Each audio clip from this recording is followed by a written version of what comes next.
Bom dia, graça e paz, meus irmãos. Estamos aqui para cultuar ao Senhor nesta manhã, pós-Natal. Dá para perceber que muitos irmãos estão viajando, outros em alguns compromissos familiares, mas nós que estamos aqui nos reunimos para cultuar ao nosso Deus. E onde estiverem 2 ou 3 reunidos, o Senhor se faz presente no nosso meio. Eu quero então te convidar a cultuar o Senhor nessa manhã. Por gentileza, abra a sua Bíblia no Salmo de número 2. Nós vamos começar então nosso culto com a leitura desse Salmo. Aqueles que puderem, colocarem-se em pé para lermos juntos Salmo 2. Eu vou ler os versos ímpares e convido aí os irmãos a lerem os versos pares. Salmo 2 diz assim: Por que se enfurecem os gentios e os povos imaginam coisas vãs?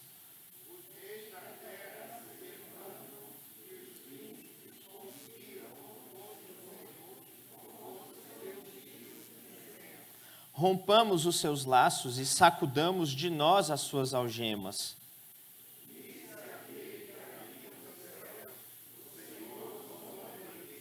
Na sua ira, a seu tempo lhes há de falar, e no seu furor os confundirá.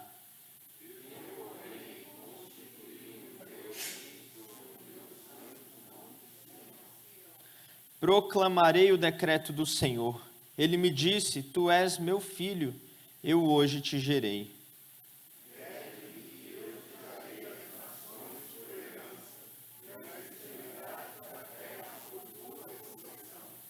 Com vara de ferro as regerás e as despedaçarás como um vaso de oleiro.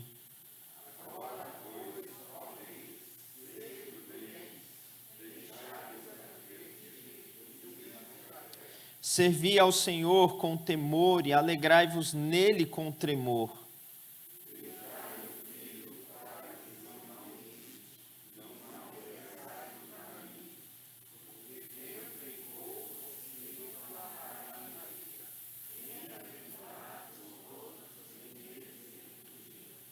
Amém?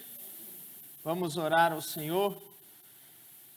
Senhor Deus, Santo e Eterno Deus, mais uma vez nós nos reunimos aqui para exaltar o Teu nome. Encha-nos com Teu Espírito, ó Deus, e visite-nos com a Tua graça, o nosso ajuntamento. Tu és Deus soberano, grande, poderoso, nada pode fugir aos Teus olhos. Por isso, Senhor, nós pedimos que o Senhor perdoe os nossos pecados, purifique a nossa injustiça, ó Deus. Em Cristo, transforma a nossa vida e aceite o nosso culto, as nossas orações, os nossos louvores diante de Ti. E abençoe-nos nesta manhã, visita-nos, ó Deus, e abençoe o mundo por meio de nós. É a nossa oração em nome de Cristo. Amém. Os irmãos podem sentar. Eu quero falar de alguns irmãos que estão enfermos e carecem das nossas orações. Primeiramente, o Anderson. Muitos irmãos conhecem, outros não o conhecem. Mas o Anderson é um irmão, membro da nossa igreja, que tem lutado contra um câncer bem agressivo já há algum tempo. Há 2 anos atrás ele foi desenganado pelos médicos, mas o Senhor tem preservado a vida dele nesse tempo. E ele está num momento de bastante luta em relação à vida. Ele provavelmente deve estar nos assistindo e nós vamos orar por ele agora, pedir que o Senhor o visite e cuide dele, porque é o Senhor quem concede vida, é o Senhor quem mantém a vida. E nós vamos orar ao Senhor da vida, ao autor da vida, para que visite o Anderson. Também eu queria apresentar a Nadir, já idosa, sofrendo muitos problemas de saúde, irmã querida nossa, muitos conhecem também.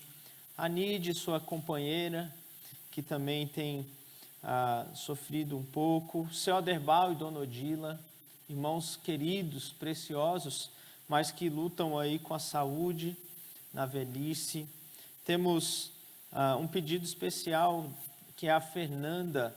Ela é nora da Soraya Abdulhamid, está grávida e pegou Covid agora, então precisamos orar por ela, para que Deus aguarde, bem como o bebê que está sendo gerado. Então temos muitos pedidos de oração para fazer. Eu quero chamar a Wanda aqui à frente para fazer essa oração. Ela, creio eu, conhece a maioria desses irmãos aqui. E juntos orarmos, suplicarmos a Deus pela vida, pela cura, mas sobretudo para que Deus guarde o coração desses irmãos diante dessas provações.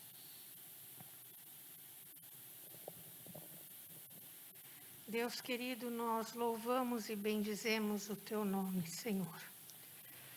Nós nos rendemos a Ti e estamos diante de Ti nesta manhã porque confiamos no Senhor, Sim, Deus. Confiamos nas Tuas promessas e sabemos que o Senhor é um Deus grande, o Senhor é o Deus Jeová, o Deus Rafá que cura, Senhor. Verdade.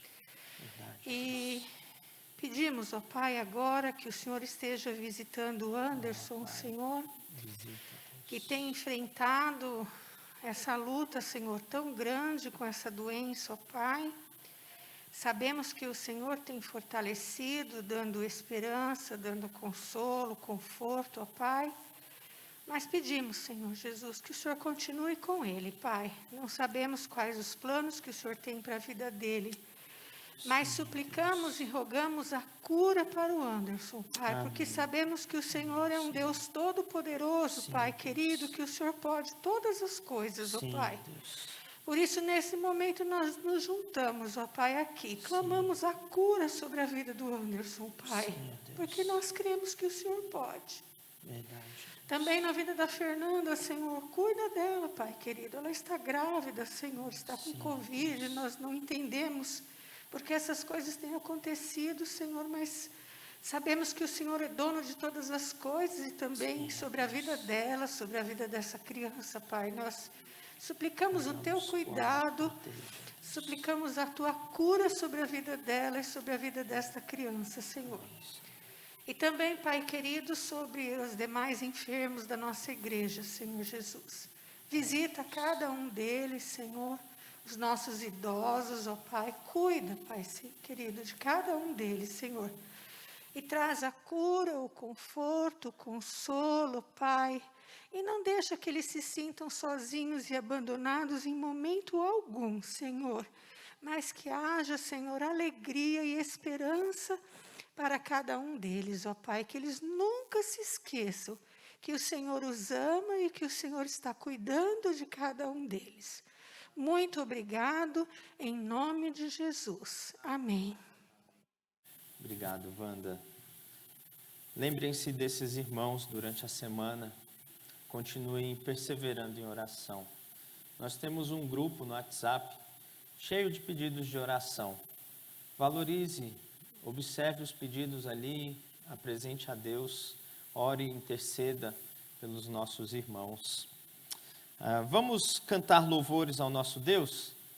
Hoje convido os irmãos aqui da equipe que vão nos conduzir para que cantemos ao Senhor.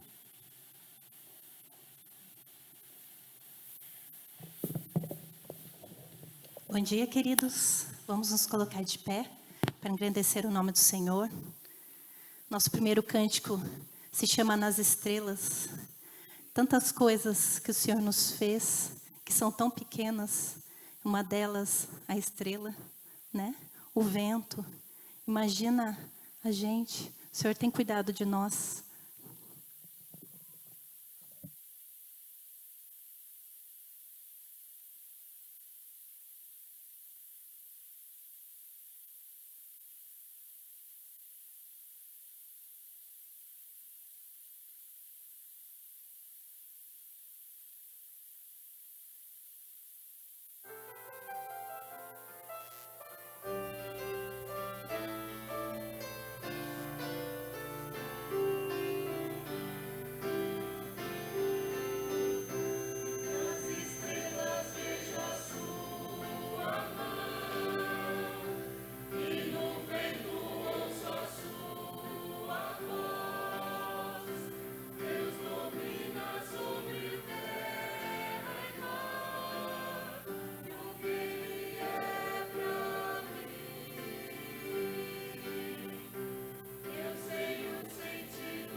Que bom que nós temos um Deus que se importa com a gente.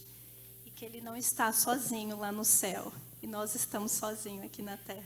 Ele sempre está olhando por nós. Nosso próximo cântico é um medley bem gostoso. A gente vai começar cantando o Satisfação, que todos conhecem, acredito eu. E depois nós vamos com Cristo no barco, tudo vai muito bem. E depois a gente se encerra com mais uma, tá bom? Vamos lá, bem animados, hein?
Amém. Que possamos ter sempre satisfação e alegria em estar na presença do Senhor.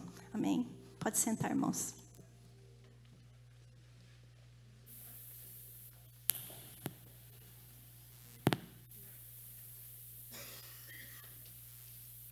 Muito bem. Nós teremos também agora um cântico, né? Com a Kátia. Enquanto ela canta, Convido os irmãos em atitude de oração meditarem nessa canção e após essa canção nós iremos para a pregação.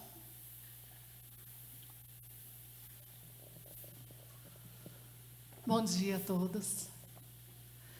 Essa é uma época que nós trocamos presentes. Eu e o Álvaro achamos até que a gente não ia ganhar um, mas nós ganhamos. Mas eu costumo dizer que o melhor presente é Jesus. Então, sempre depois de um presente, eu falo: o melhor presente na realidade que eu poderia te dar é Jesus. E Ele veio e habitou entre nós, gente, que maravilha. E está vivo e está em nós. Essa é a mensagem da canção.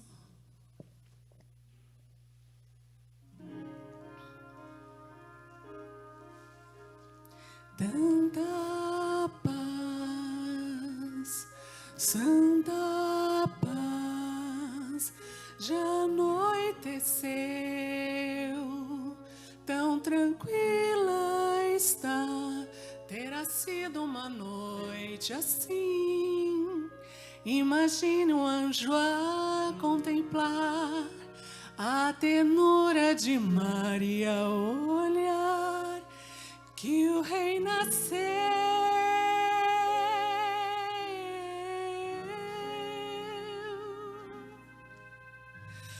Um de nós, menino, Deus nasceu, Deus se fez um de nós. Que amor grandioso, maravilhosa luz, envolve ali Jesus na noite em Belém. Homem, Deus se fez um de nós. Cristo Rei nasceu, Deus se fez um de nós. Naquela noite, Deus se fez um de nós, um de nós. É a noite de Natal, Natal, tornou-se um de nós. Nasceu menino Deus que se fez um de nós. Que amor grandioso, maravilhosa paz, na manjedoura atrás, na noite em Belém. Homem, Deus se fez um de nós. O Cristo já nasceu e tornou-se um de nós. Naquela noite, Deus se fez um de nós, um de nós. Natal pela manhã,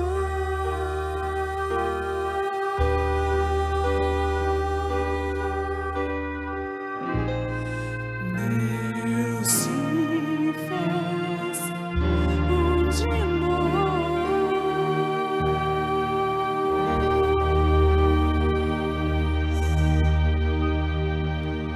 Amém? Glória a Deus. Amém. Ele se fez um de nós. Deus que se fez homem, porém sem pecado, diferente de nós. Vamos meditar um pouquinho na palavra do Senhor. Eu convido você a abrir a sua Bíblia aí no Evangelho de Lucas, capítulo 2.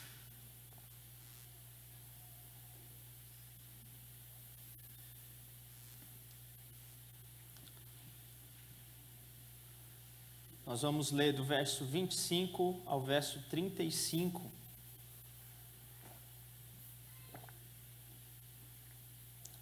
Trecho esse conhecido como o Cântico de Simeão.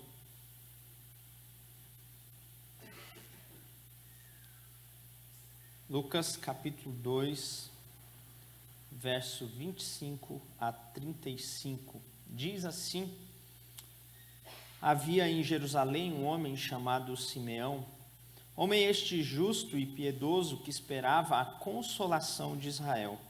E o Espírito Santo estava sobre ele. Revelara-lhe o Espírito Santo que não passaria pela morte antes de ver o Cristo do Senhor.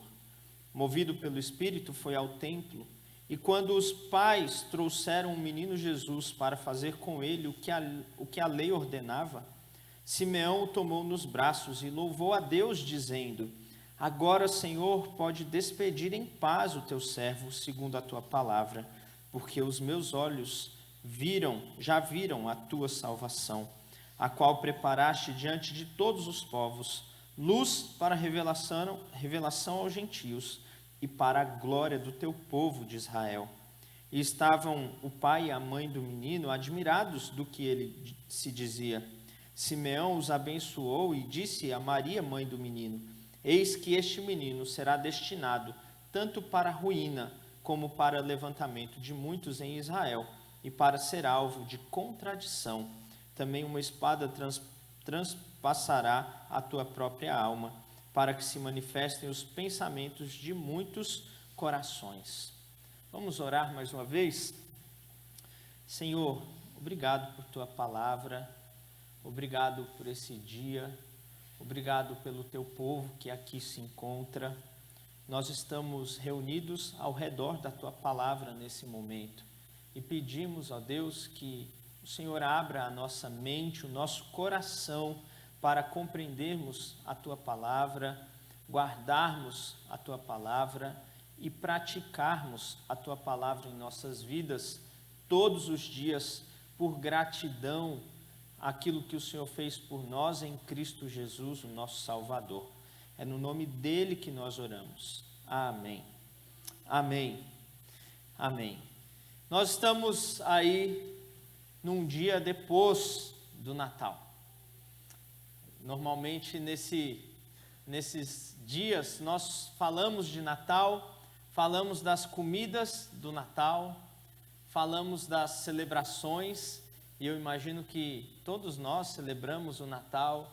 Provavelmente você se encontrou com a sua família, com amigos, com gente querida e teve momentos bons ao redor da mesa, comendo comida gostosa, feita com amor, engordando uns quilinhos, né? Mas o Natal, apesar de tudo isso, tem a ver com a grande notícia de Jesus Cristo. E quando nós falamos de Jesus, nós estamos tratando de uma das personalidades mais conhecidas da história. Pelo menos no mundo ocidental, esse mundo que nós conhecemos, Jesus é aquele que divide o tempo em antes e depois de Cristo. O nosso calendário é marcado assim. Para muitos, ele foi o fundador de uma nova religião. O cristianismo era considerado uma seita do judaísmo no início da história. Para outros, Cristo é considerado um grande profeta, alguém que fala em nome de Deus. Outros o tratam como um pensador, um filósofo, um mestre. Cristo é retratado de diversas formas, em diversos contextos diferentes. Há quem considere Cristo um exemplo, um modelo a ser seguido, um exemplo da moral e da ética. Mas a pergunta que eu quero fazer para os irmãos, para você que me ouve nesta manhã é: quem é Jesus para você? E eu quero dizer que cada um de nós, apesar de ter os seus próprios pensamentos sobre quem é Jesus, cada um de nós deve observar as Escrituras. porque é pela Escritura que nós conhecemos verdadeiramente quem é Jesus. Imagine se não houvesse a Escritura, cada um ia ter uma noção, uma ideia sobre quem era Jesus. E quem poderia dizer que um ou outro estaria certo ou errado?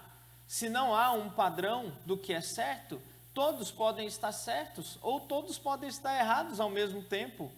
Mas esse padrão da pós-modernidade não se aplica no conceito de quem é Jesus. Jesus se revela a nós por meio das Escrituras. E é por meio do que ele se revela nas Escrituras que nós podemos conhecê-lo. Então eu quero convidar você, a partir desse texto que foi lido, observar alguns pontos sobre quem é Jesus, como ele se revela nas Escrituras. E em primeiro lugar, observe o verso 25 ao verso 27, conta a história de um homem chamado Simeão. Esse homem deseja, ele aguarda ansiosamente conhecer a consolação de Israel, é assim que Jesus é chamado aqui, conhecer aquele que é o Cristo do Senhor. E esse homem cheio do Espírito Santo aguarda como um representante de todos aqueles profetas do Antigo Testamento que aguardavam calorosamente a vinda do Messias. Portanto, o primeiro ponto, como Cristo se revela aqui, é que Jesus é o Cristo prometido. Desde o Antigo Testamento, toda a história aguarda a vinda de alguém que vai redimir a história. É como um filme em que as coisas estão indo mal e aparece um herói que muda a história. A história da humanidade é assim. A história da humanidade surge com o homem sendo criado bom e leal a Deus, em comunhão com Deus. Porém, o pecado entra no mundo, a serpente, representando Satanás, engana a mulher. A mulher, então, come do fruto, dá ao seu marido, ele come do fruto que Deus havia dito para não comer. E aí, o pecado entra na nossa realidade. A partir daí, queridos, toda espécie de mal, de sofrimento, de tristeza, passa a ser uma realidade na vida de todos nós. Então, há uma promessa, uma esperança de que o Cristo haveria de vir, de que alguém haveria de vir mudar esse quadro. E essa promessa é desenvolvida em todo o Antigo Testamento.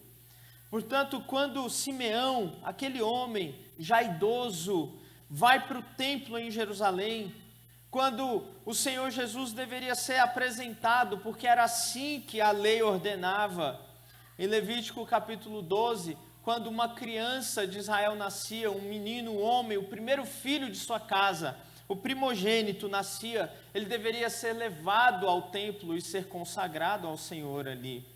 Isso acontecia mais ou menos depois de 33 dias, que era o tempo da purificação da mulher. Isso está previsto no Antigo Testamento. E Jesus então é levado ao templo e aquele homem o encontra. E ele aguardava a consolação de Israel. Às vezes você pode ler o termo Cristo, e isso está tão comum, simplesmente você lê e passa direto. Jesus Cristo, quase como um sobrenome, José Carlos, Carlos Felipe. Mas o termo Cristo é um termo altamente significativo nas Escrituras. O termo Cristo é o equivalente no Novo Testamento, escrito em grego, ao termo Messias no Antigo Testamento. E Messias significa ungido. E é preciso que você então entenda um pouquinho do Antigo Testamento para compreender o que significa ser um ungido. Porque, olha só, quando nós estamos falando a respeito do ungido, do filho, daquele que vem redimir um povo, no Antigo Testamento, 3 figuras eram ungidas. 3 tipos de pessoas recebiam unção. E a unção no Antigo Testamento era um óleo preparado que era derramado sobre a cabeça de uma pessoa. E aquele óleo derramado, aquela unção significava que aquela pessoa estava consagrada ao serviço de Deus. Ela era escolhida por Deus para uma tarefa específica. E várias pessoas então foram ungidos no Antigo Testamento com propósitos específicos. Então havia 3 tipos de pessoas que recebiam esse tipo de unção. Primeiro, os sacerdotes, para que um homem pudesse ser sacerdote no Antigo Testamento. Ele recebia a unção, isto é, ele era separado, e a unção é um símbolo do Espírito Santo que vinha sobre aquela pessoa para o capacitar a fazer a obra que Deus dava a ele. Então, Arão recebeu unção em Levítico 8:12 para ser o sumo sacerdote diante de toda a nação. Depois os seus filhos receberam unção e assim sucessivamente cada sacerdote recebia unção para poder ser sacerdote. Depois nós temos os reis. Nem todos foram ungidos, mas nós temos um especificamente que foi ungido, que foi o rei Davi. Saul havia sido ungido também, mas nós vamos olhar principalmente para o rei Davi. Recebeu a unção para ser considerado rei sobre Israel, separado para uma tarefa específica. Então nós temos os sacerdotes, nós temos o rei recebendo unção, mas nós temos também os profetas. É interessante ver como Deus unge e separa homens para serem a boca dele, para dizerem, assim diz o Senhor. E o profeta era aquele que carregava a palavra de Deus, inclusive tinha autoridade para falar em nome de Deus. Imagine que o profeta chegava diante da corte e do rei, apontava o dedo para o rei e dizia, assim diz o Senhor. Não foi isso que Natã fez ao confrontar o pecado de Davi? E ele só podia fazer isso porque ele falava em nome de Deus. Ele era ungido do Senhor para falar em nome de Deus. Portanto, nós temos 3 figuras no Antigo Testamento que recebiam unção: o rei, o profeta e o sacerdote. Tudo isso aponta para uma realidade futura, aponta para o Cristo, para o verdadeiro ungido do Senhor, para aquele que de fato carrega em si o reino, carrega em si a palavra de Deus e carrega em si o sacerdócio, aquele que nos representa diante de Deus de forma perfeita. De fato, Cristo é rei, profeta e sacerdote. Esses são os 3 ofícios de Cristo, é isso que ele veio fazer. Como rei, estabelecer o reino de Deus, como profeta, anunciar a verdadeira e final palavra de Deus, e como sacerdote, oferecer um sacrifício para perdão dos pecados de todo aquele que se arrepender e confiar nele para a salvação. Vejam, portanto, o significado tão grande que nós temos quando pensamos no ungido, no Messias, no Cristo. Quando você lê na sua Bíblia, Jesus Cristo, saiba que isso tem uma grande importância nas Escrituras, pois o Cristo é aquele que é verdadeiramente escolhido de Deus para promover a obra de Deus. Todas as unções no Antigo Testamento apontavam para o Messias. Todos os ungidos apontavam simbolicamente para o Messias. É por isso, queridos, que hoje nós não temos mais unção. Nós não ungimos as coisas, as pessoas, porque tudo isso era um símbolo que apontava para o Messias. Agora que ele veio, nós não precisamos mais das sombras, nós temos a realidade, o Cristo, o Messias que já veio. Portanto, a primeira forma como Cristo se revela, como Jesus se revela, é como Cristo, o cumprimento das promessas, das profecias, dos símbolos da antiga aliança.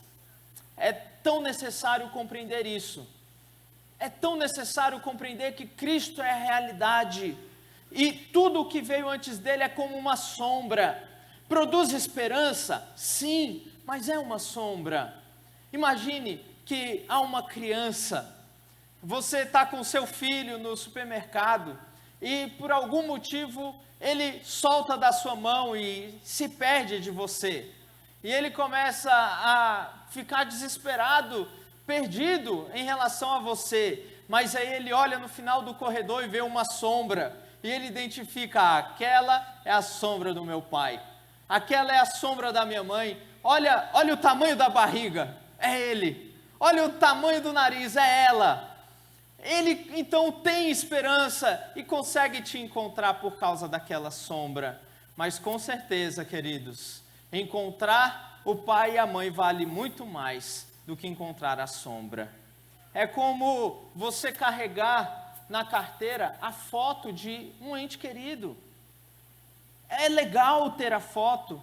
Nos momentos de solidão, você olha a foto e se lembra da pessoa, mas nada se compara a estar junto com aquela pessoa. É isso que acontece no Antigo Testamento, a sombra, as figuras, tudo isso para apontar o Cristo, aquele que viria, aquele enviado de Deus, aquele que promoveria de fato salvação. Então Cristo se revela como aquele que cumpre as promessas, os tipos, as sombras do Antigo Testamento. É assim que ele se revela. E olha a importância disso nos evangelhos. Nós estamos vendo Lucas, mas Mateus capítulo 1, versículo 1, de genealogia de Jesus Cristo, filho de Abraão, filho de Davi. Se você vai para Marcos capítulo 1, versículo 1, diz, princípio do evangelho de Jesus Cristo. Todos os evangelhos querem demonstrar que Jesus não é simplesmente um homem, Jesus é o Cristo de Deus. João capítulo 20, verso 30 e verso 31, em que ele diz, se nós fôssemos registrar tudo o que Jesus fez, não caberiam nos livros, mas isso que nós registramos para que você creia que Ele é o Cristo, o Filho de Deus, e para que crendo tenha vida no nome dEle.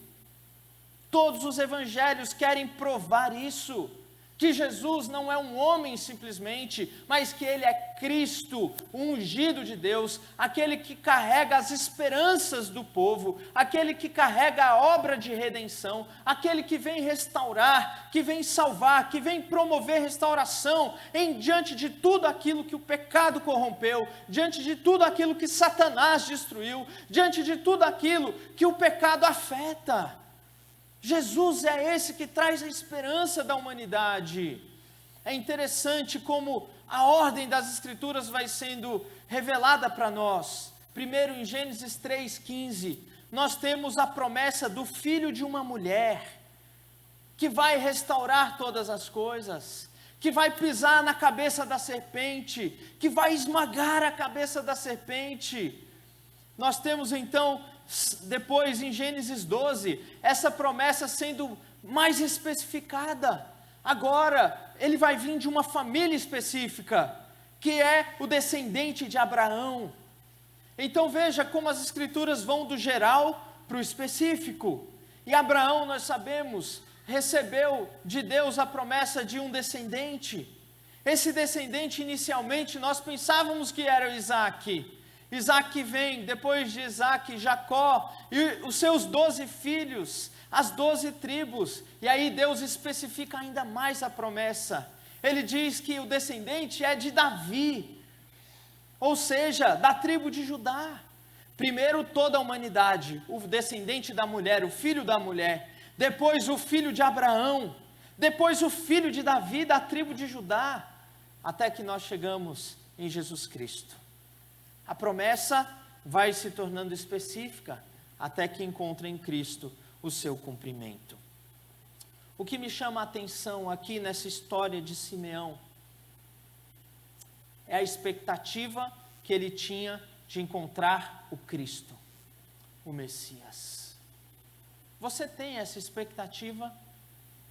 De certo modo, nós encontramos Cristo pela fé, mas aguardamos o dia em que o encontraremos e o veremos face a face. Se Simeão aguardava o Cristo que viria, nós também aguardamos o Cristo que vai voltar. O Cristo que veio, que subiu aos céus, está assentado à direita de Deus Pai Todo-Poderoso, mas há de vir a julgar os vivos e os mortos. E nós aguardamos esse dia com expectativa, porque iremos encontrá-lo. Você tem essa expectativa de encontrar o Senhor Jesus? Simeão tinha uma grande expectativa de encontrar com Cristo. E vejam que interessante, é o Espírito Santo quem guia Simeão a se encontrar com Cristo. Aqui eu gostaria de fazer uma observação, e essa observação é de cunho doutrinária. A obra do Espírito Santo é apontar para o Messias. Sempre que o Espírito Santo se manifesta, sempre que o Espírito Santo enche uma pessoa, sempre que o Espírito Santo está agindo sobre um povo, Cristo é exaltado, Cristo é revelado, Cristo é adorado. O Espírito Santo não vem apontar para si mesmo, ele é como o holofote que aponta para Cristo. Portanto, queridos, tenham cuidado e avaliem esses movimentos que exaltam o Espírito Santo, mas não apontam para Jesus. Se há o Espírito Santo, há exaltação a Cristo. A obra de Cristo é exaltada pelo Espírito Santo. Então, é isso que a Escritura nos revela.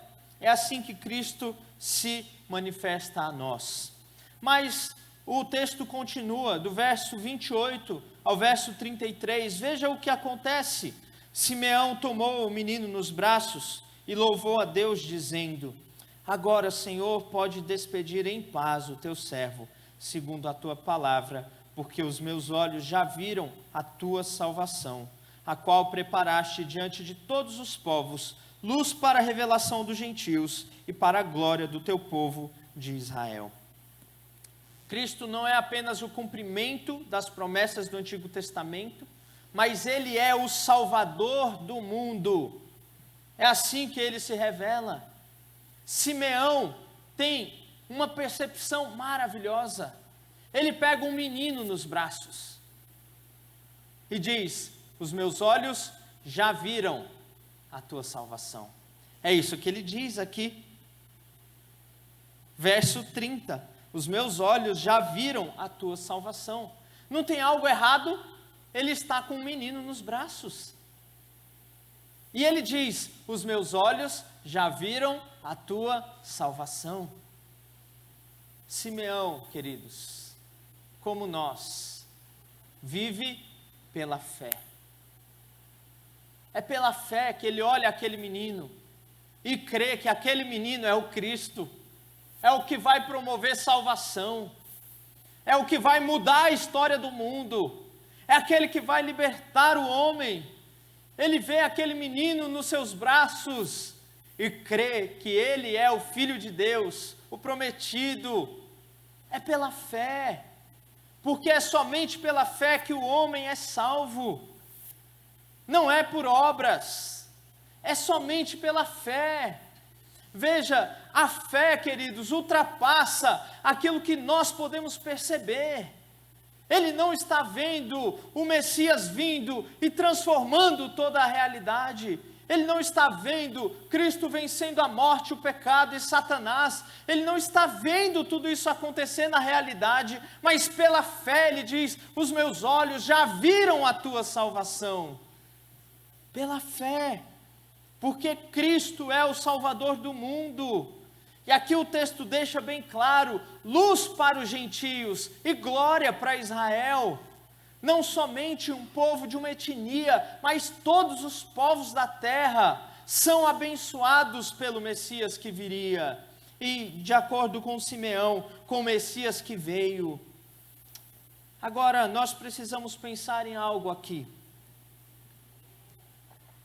Se Jesus é o Salvador, se Cristo é de fato o Salvador, do que ele vem nos salvar? Se Simeão diz: os meus olhos já viram a tua salvação, do que Simeão está falando? Que tipo de salvação é essa? Havia um entendimento equivocado na cabeça dos judeus. Muitos aguardavam um Messias que era mais ou menos um rei militar.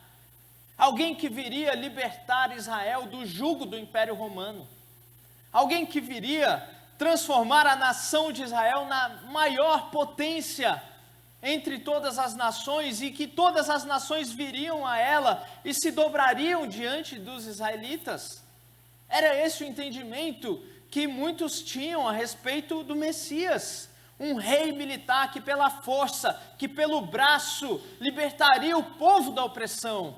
Estabeleceria um reino físico militar, um reino de fato, ali em Jerusalém. Era essa a interpretação deles. Queridos, mas as Escrituras mostram algo completamente diferente. Cristo vem não como um rei, como um guerreiro, mas como um menino. Se você tivesse que libertar o povo da escravidão do Império Romano, quem você enviaria? Talvez alguém parecido com Sansão, guerreiro, forte, ou Davi, experimentado em guerras. Mas Deus enviou o Messias como um menino, que cabia nos braços de um homem idoso, um menino como um bebê indefeso, um bebê que poderia ser morto a qualquer momento. Porque, queridos, a lógica de Deus não é a lógica humana.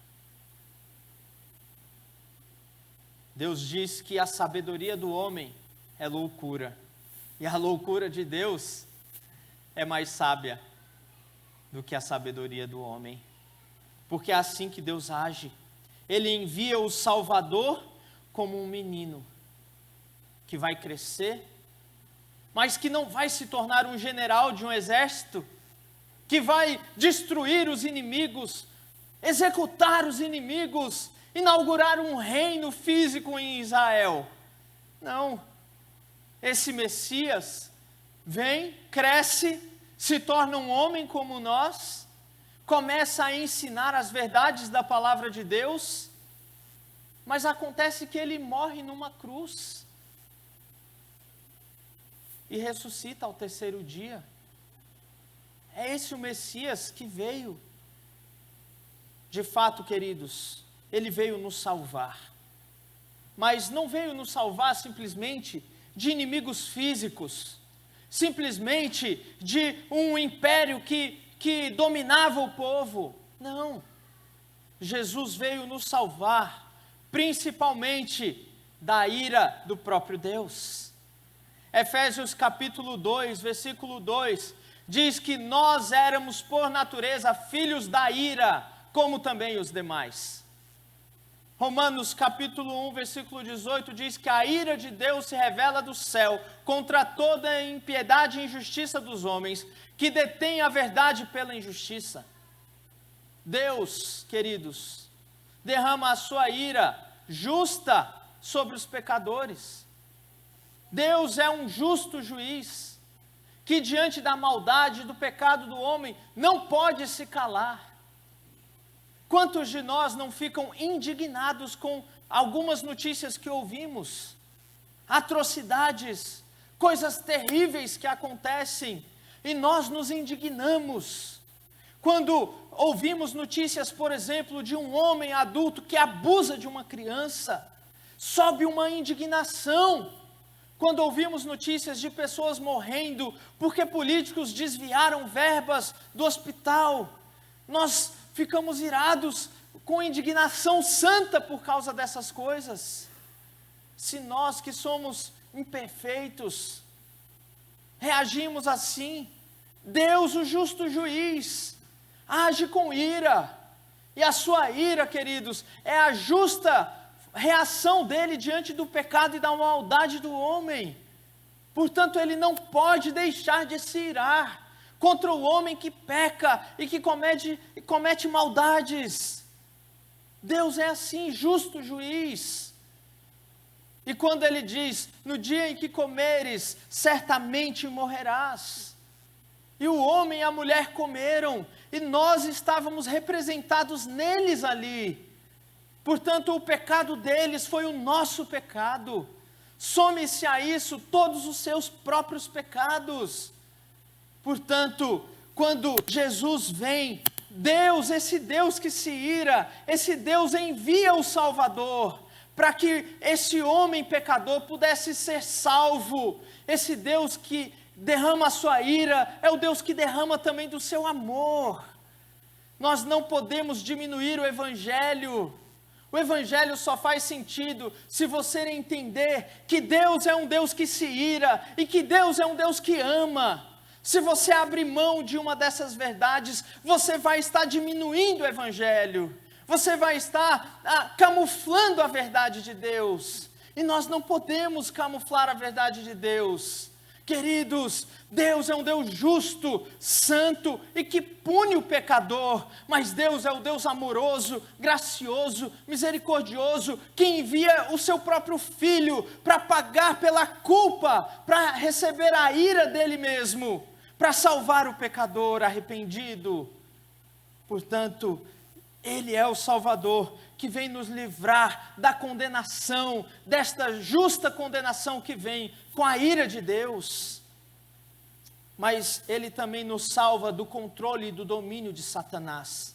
O mesmo texto de Efésios 2 diz que nós antes andávamos segundo o curso deste mundo, segundo o príncipe da potestade do ar, do espírito que agora atua nos filhos da desobediência.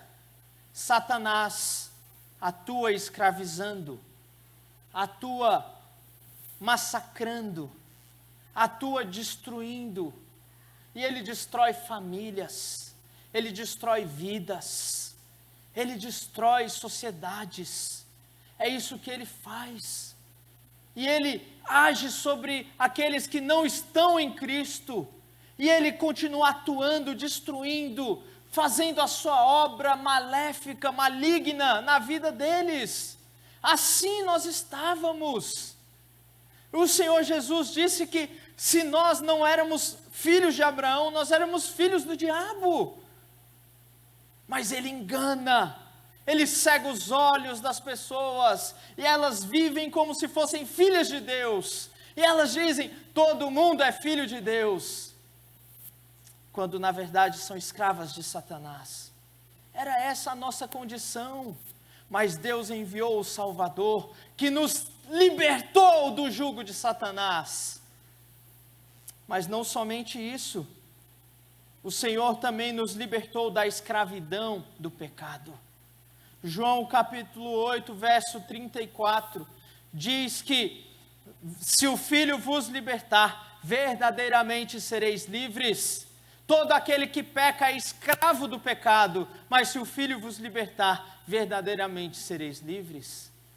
Ele nos libertou da escravidão do pecado. Veja, quando nós dizemos que Jesus Cristo é o Salvador, nós estamos dizendo que Ele nos livra da ira de Deus, Ele nos livra da escravidão de Satanás, do poder de Satanás, e Ele nos livra da escravidão do pecado que habita em nós.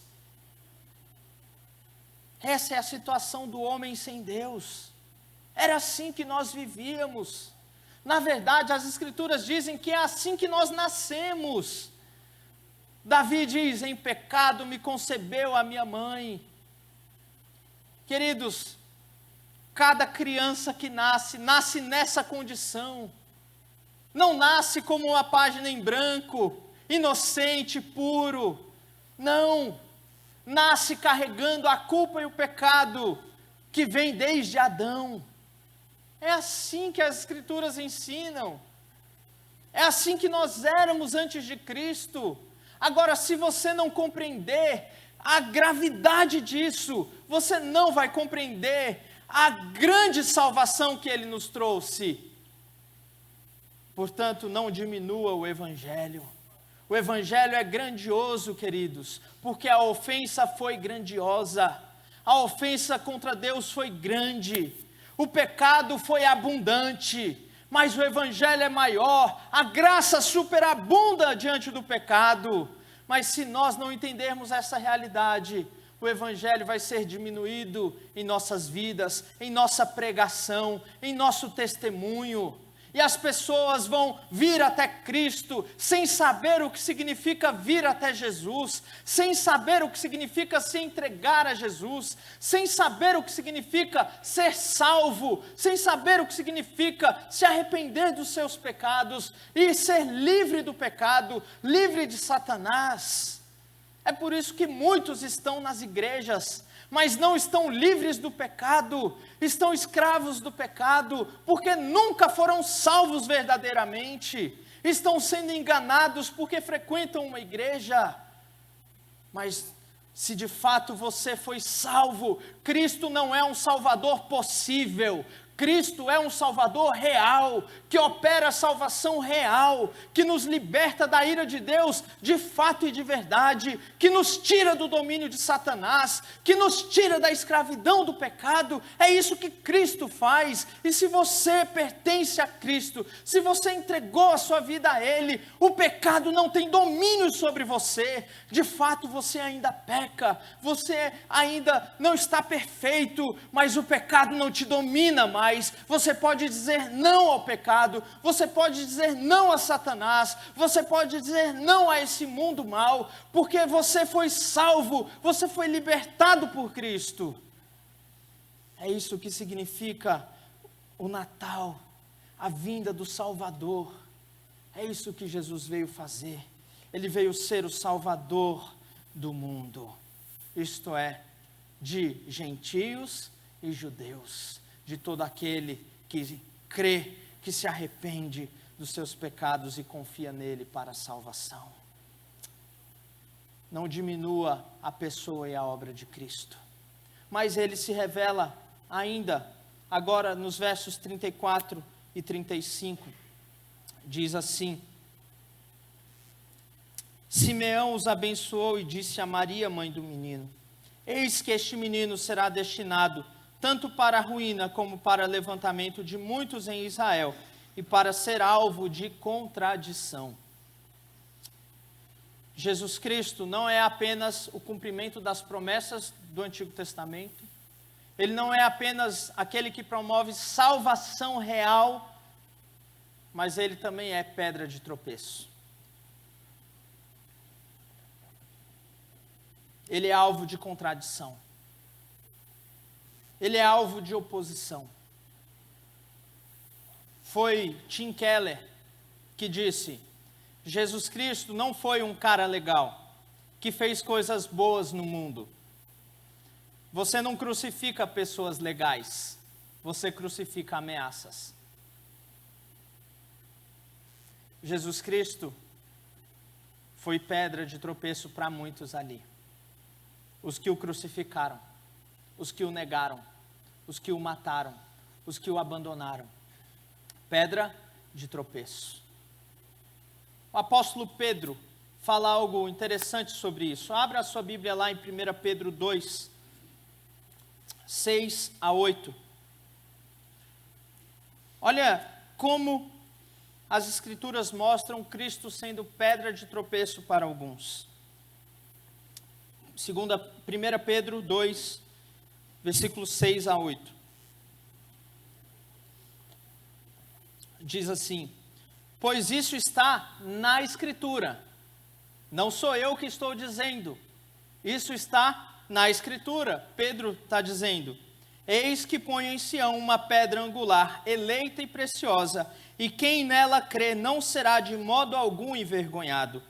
Para vós outros, portanto, os que credes, é preciosidade, mas para os descrentes, a pedra que os construtores rejeitaram, essa veio a ser a pedra principal, angular, e pedra de tropeço, e rocha de ofensa. Para quem Jesus é rocha de ofensa? Para quem Jesus é pedra de tropeço? Olha o verso 8. São estes os que tropeçam na palavra, sendo desobedientes, para o que também foram postos. Jesus Cristo veio para salvar. mas ele também veio ser pedra de tropeço a todo aquele que se mantém rebelde contra ele. Jesus Cristo incomoda, queridos. Incomoda. Porque ele não aceita qualquer coisa. Algumas pessoas até queriam seguir Jesus, mas Jesus disse assim: para você me seguir, você tem que negar tudo. Negue-se a si mesmo, tome a sua cruz e me siga. Aí sabe o que as pessoas faziam? Deixavam de seguir a Cristo. Em outras palavras, para nós hoje, sabe o que é? Quando alguém diz, siga a Jesus, abandone o pecado.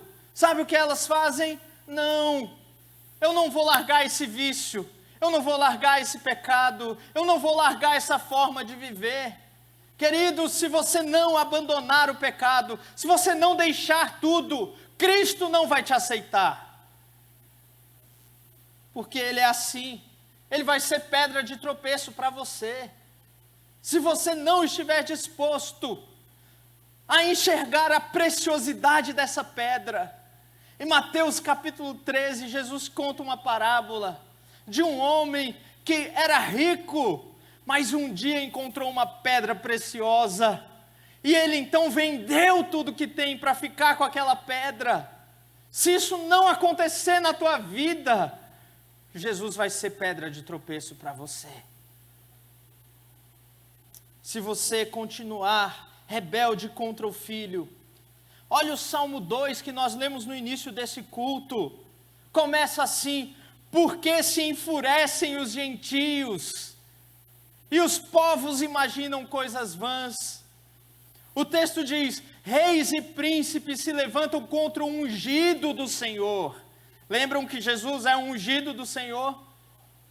Se levantam contra o Senhor e contra o seu ungido, e olha o que eles dizem no verso 3, rompamos os seus laços, sacudamos de nós as suas correntes. Eles se acham presos, eles se acham oprimidos por Jesus e a forma como Jesus diz que eles têm que viver. Por isso eles rejeitam, eles querem liberdade. É como na Revolução Francesa, liberdade, igualdade, fraternidade. Nós não queremos a opressão da religião, nós não queremos ninguém que nos diga o que fazer. Esse é o espírito humano. Isso está dentro de nós, é assim que nós vivemos, até que somos convencidos do nosso pecado, dobramos os nossos joelhos e dizemos, Senhor, perdoe a minha rebeldia, Senhor, me aceita, Senhor, salva a minha vida. Eu quero fazer algumas aplicações finais diante desse texto para nós. Primeiro, será que você é um destes que tem caminhado e tem tropeçado nesta pedra? Será que Cristo é uma pedra de tropeço para você? Será que você tem vivido de forma rebelde, pecando, sendo dominado pelo pecado? Será que você nunca experimentou essa salvação? Será que você hoje está andando e a ira de Deus está sobre a tua cabeça? Se essa é a tua realidade, então eu vou dizer para você o que o salmista disse para aqueles reis que se levantam contra o ungido do Senhor. Ele diz, beijem o filho, se arrependam, abracem o filho, voltem-se para ele em arrependimento, e ele vai te receber. Mas se você continuar rebelde, ele vai vir como um rei justo, que vai punir o pecado, e o pecador. Essa história que nós ouvimos, Deus ama o pecador, mas odeia o pecado. Queridos, que falácia. Deus odeia o pecado e o pecador, porque não tem como separar. Não tem como separar. Mas em Cristo, Ele se faz pecado por nós. Em Cristo, nós somos transformados de pecadores condenados, agora para pecadores redimidos. santos em Cristo Jesus. Há uma mudança de estado, há uma mudança de identidade que nós temos quando nos encontramos com Cristo. Portanto, se você hoje tem vivido longe, se você hoje tem vivido em rebeldia contra o Filho, é tempo de se arrepender. Que este Natal seja tempo de você parar e refletir e se dobrar diante do Messias, do Cristo, do Salvador do mundo. Segundo, queridos, é tempo de pregar o Evangelho, puro e simples Evangelho. O Evangelho que trata do Deus que não deixa o pecado impune, mas que providencia um modo de salvar o pecador. É tempo de pararmos com esse tipo de evangelho que trata Jesus como um cara legal, que trata Jesus como aquele que recebe o pecador de qualquer jeito, como aquele que tem que ser aceitado, como se Jesus fosse apenas mais um item na sua prateleira de deuses, de ídolos, de coisas importantes. Jesus é exclusivo. Jesus é o Messias, o Cristo. Ele não divide o senhorio dele com ninguém e com mais nada. Ou ele é o teu Senhor, ou ele não é o teu Senhor. Ou ele é o teu Deus, ou você não é salvo.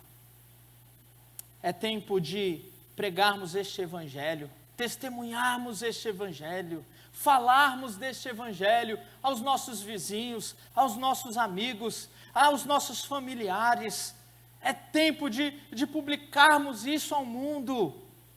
Mas saiba, queridos, que isso trará oposição, que isso trará discórdia, que isso trará controvérsia para você, porque Cristo é pedra de tropeço, mas Ele também é pedra preciosa e de salvação para aquele que, tocado pelo Espírito Santo, se arrepende e crê. Portanto, faça isso. E por fim, regozije-se em Cristo. Se alegre. Todos os textos de Natal nas Escrituras que retratam o nascimento de Cristo são textos de celebração, são textos de alegria, são textos que promovem gozo no nosso coração, porque podemos experimentar do Messias que veio, porque podemos descansar o nosso coração nas promessas de salvação que temos nele.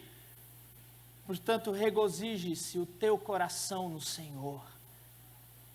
Eu não sei se você tem estado abatido ou triste por conta de viver nessa realidade caída, em que a morte, em que o sofrimento, a dor, a injustiça alcançam a nossa vida, a nossa família. Mas quando nós olhamos para isso tudo, nós não podemos perder a esperança no Cristo que já veio e que vai voltar. Queridos, esta obra de redenção já começou. Ele já está promovendo salvação, libertação, transformação desse mundo mau. E se você está aqui hoje, e se você crê em Jesus, é prova de que Ele está agindo na tua vida. Portanto, continue crendo, se regozijando no Messias prometido. E que o Senhor te abençoe com esta palavra. Vamos encerrando o nosso culto. Logo mais às 10h30 nós teremos a nossa escola bíblica com uma aula especial. O nosso tema que temos tratado nesses dias sobre como esse Cristo restaura e transforma famílias. Lar, casamento e família. Eu quero convidar você a permanecer conosco para participar desta aula e ser edificado. E ver como esta salvação transforma na prática os nossos conceitos sobre família, as nossas práticas e atitudes dentro de casa com aqueles que nós amamos. Vamos orar, eu peço que você se coloque em pé. Nós vamos orar e encerrar o nosso culto. Senhor Deus, muito obrigado por esse tempo. Que mensagem maravilhosa é a mensagem de Cristo. Ele é o nosso Salvador. Obrigado por Jesus.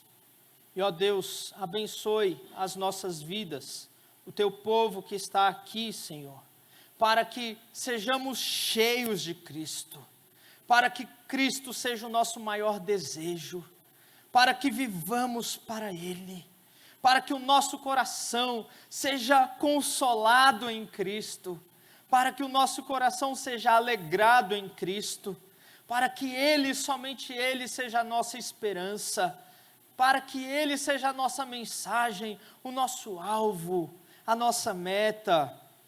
Faz isso, Senhor, que cresçamos no conhecimento e na graça de Cristo, que nós, como igreja, experimentemos deste grande amor de Cristo, que se revela na cruz, na encarnação na manjedoura, e hoje na intercessão maravilhosa dele por nós diante de Ti.